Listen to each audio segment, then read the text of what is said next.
আসসালামু আলাইকুম সুপ্রিয় শিক্ষার্থী বন্ধুরা, ষষ্ঠ শ্রেণীর শিক্ষার্থীরা তোমাদের ইংরেজি বই থেকে আজকে যেই বিষয়টি আমি তোমাদেরকে সলভ করে দেখাবো সেটা হচ্ছে তোমাদের 22 পৃষ্ঠার এই ছকটি। এটা হচ্ছে 22 পৃষ্ঠা, যেটা বলেছে যে এখানে 3.3 22 পেজ নম্বর 22, এখানে 3.3-তে বলা হয়েছে যে read the text in the box below, অর্থাৎ নিচের বক্সটি ভালো করে পড়ো। দেন ইন গ্রুপস অর পেয়ার্স, অর্থাৎ তারপর দলে অথবা জোড়ায় জোড়ায় তোমরা ডিসকাস করো, আলোচনা করো। অ্যান্ড রাইট অ্যাপ্রোপ্রিয়েট প্রোনাউন্স, এবং উপযুক্ত যে প্রোনাউনটি বসবে সেটি তো for each of the nouns, প্রত্যেকটা নাউনের জন্য। অর্থাৎ এখানে যে প্রত্যেকটা নাউন রয়েছে এগুলোর জন্য প্রত্যেকটা প্রিপোজিশন তোমাকে বসাতে হবে।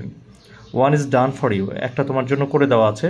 তোমরা দেখতে পাচ্ছ এই যে হি, অর্থাৎ ফাদারের পরিবর্তে কি বসে? ফাদারের পরিবর্তে হি বসে। তো মাদারের পরিবর্তে তোমাদেরকে কি বসাতে হবে? তোমরা তো জানো নিশ্চয়ই, এখানে আমরা শি বসাবো।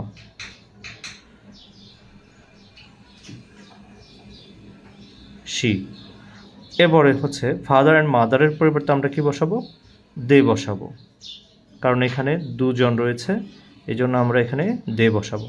বয়ের পরিবর্তে আমরা বসাবো কি? হি। বয়ের পরিবর্তে কি বসাবো? হি বসাবো। গার্লের পরিবর্তে বসাবো শি। গ্র্যান্ডমা এর পরিবর্তে আমরা বসাবো শি। ক্যাটের পরিবর্তে ইট। ফুডের পরিবর্তেও ইট। ম্যাটের পরিবর্তেও বস্তুবাচক যতগুলো আছে সবগুলোর পরিবর্তে আমরা বসাবো ইট। এরপর হচ্ছে নিউজপেপার। নিউজপেপারের পরিবর্তে আমরা কি বসাতে পারি? ইট।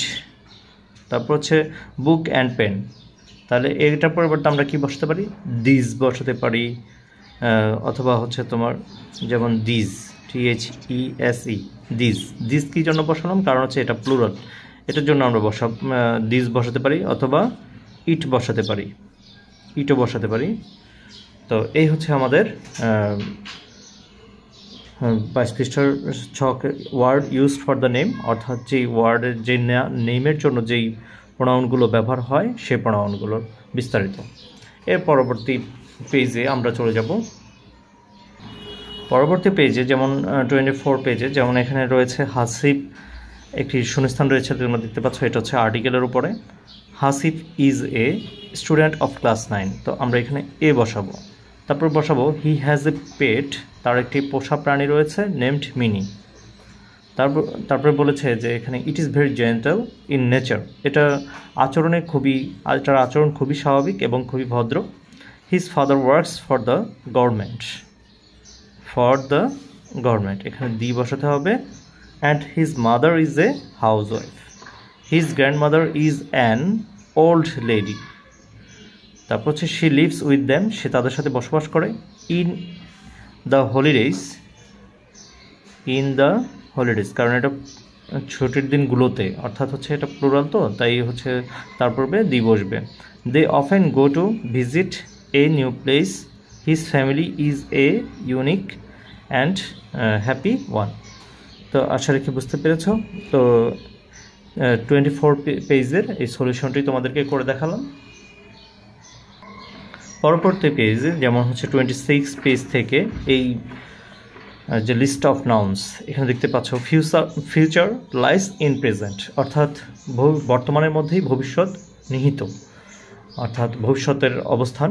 তো এই প্যাসেজটা তোমাদেরকে সম্পূর্ণটা পড়ে এখান থেকে বের করা লাগবে। যেমন আমি আগেই কতগুলো দাগিয়ে রেখেছি, এখানে দেখতে পাচ্ছ নাউন কোনগুলো, যেমন কাউবয় একটি নাউন, ফিল্ড একটি নাউন, ম্যান একটি নাউন, ইউনিকর একটি নাউন, আমব্রেলা একটি নাউন, কাউস একটি নাউন। আবার এখানে প্রেজেন্ট একটি নাউন, এটাও হতে পারে। তো এরকম অনেকগুলো নাউন আছে, যেমন হচ্ছে ফিউচার, এই একটা নাউন। তা আমরা এখানে এগুলো লিখে ফেলবো, লিস্ট অফ দ্য নাউন্স এখানে যে বলেছে এখানে আমরা লিখে ফেলি। প্রথমে হচ্ছে কাউবয়, প্রথমে কাউবয়টা লিখে ফেলি,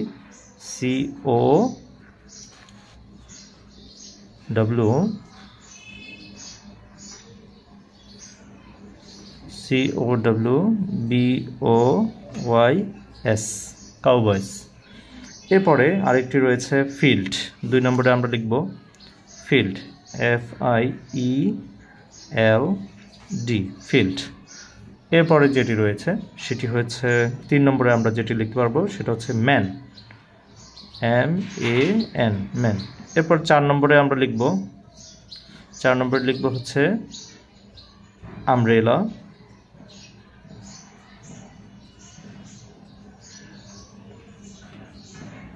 আমব্রেলা। এরপরে হচ্ছে 6 নম্বরে 5 নম্বরে লিখব, 5 নম্বরে লিখব হচ্ছে ইউনিক,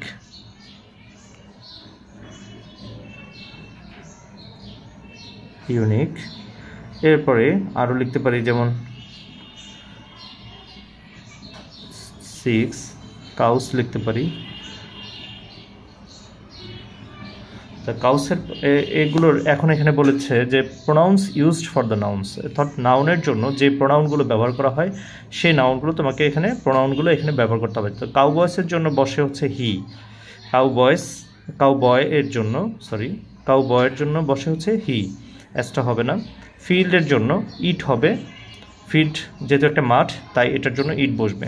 আর ম্যানের জন্য আমাদেরকে বসাতে হবে হি। আর আমব্রেলার জন্য, আমব্রেলা যেহেতু একটা বস্তু এটার জন্য ইট। ইউনিক একটি আশ্চর্য বিষয় বা আশ্চর্য কোনো কিছুর জন্য আমাদেরকে ইট বসাতে হবে। কাউসের জন্য, কাউস যেহেতু একটা প্লুরাল তাই এখানে দে বসাতে হবে। তো আশা রাখি বুঝতে পেরেছ। তো এতটুকু আমাদের হয়ে গেল। তো এখানে এরপরে আমাদের নিচে রয়েছে 26 পেজ এর নিচে ওয়ান ডে এ কাউবয়, এখানে বলেছে প্রথমে যে ইন পেয়ার্স অর গ্রুপস, অথবা দলে অথবা দলীয়ভাবে অথবা জোড়ায় জোড়ায়। রিড দ্য ফলোয়িং সেন্টেন্স, নিচের সেন্টেন্সগুলো পড়ো and right why the underlined articles are used in the sentence. কেন আন্ডারলাইন করা শব্দ আর্টিকেলগুলো কী কারণে ব্যবহৃত হয়েছে বাক্যে সেটা তোমাকে এখানে উল্লেখ করতে হবে, যে the reason to use article, অর্থাৎ আর্টিকেল ইউজের কারণটা। তো ওয়ান ডে এ কাউবয় ওয়াজ taking his cows, one day এ কাউবয় ওয়াজ টেকিং হিজ কাউস। তো এখানে এটা বসেছে for the consonant, for using consonant.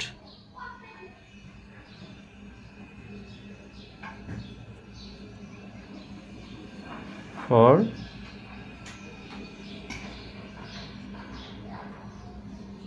Using consonant.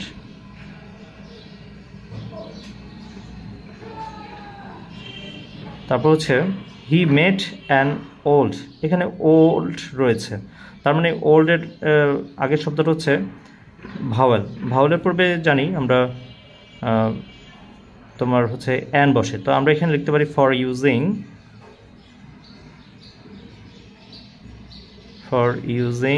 Vowel, for using vowel. Singh the man the cowboy asked him.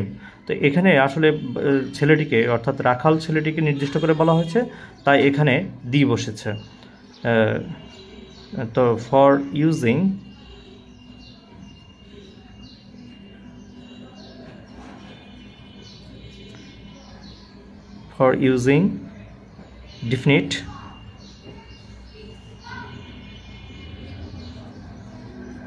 Definite article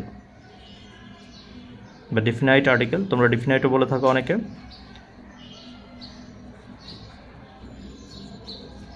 এরপরে he met an old wise man with an umbrella, যেহেতু এটা you এর উচ্চারণ আ এর মতো হয়েছে, তা আমরা লিখতে পারি ইউ ইজ pronounced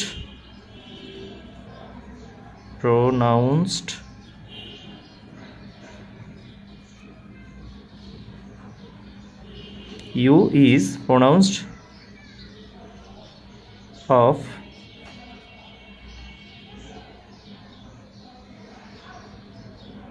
a,